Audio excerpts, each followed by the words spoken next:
كأس العالم من الظهير الايسر ولاعبه في سيرد باك مع هشام يكن امام هاني رمزي.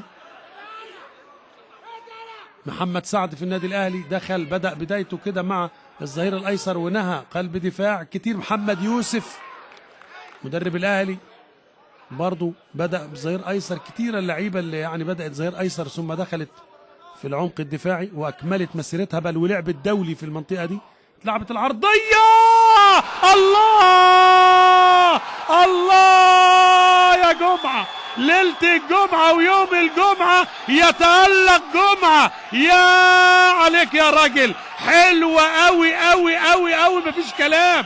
التقاط للكره بطريقه المغناطيس ثم تصويب في الشباك. الله على الفرحه، الله. رايح لسعيد مراد بيقول له بارك لي هنيني، وعلى طول الفرحه المصرويه بهدف تاني. يا سلام.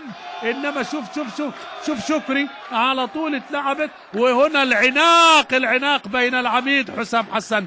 ادي على طول ملعوبه حلوه قوي قوي قوي من محمد حمدي، ضربه راس من مكان بعيد. يا سلام، يفكرك بضربات الراس للنجوم الكبار اللي سجلت عبر التاريخ من علاء نبيل لجمال عبد الحميد. يعني مر كتير كتير كتير.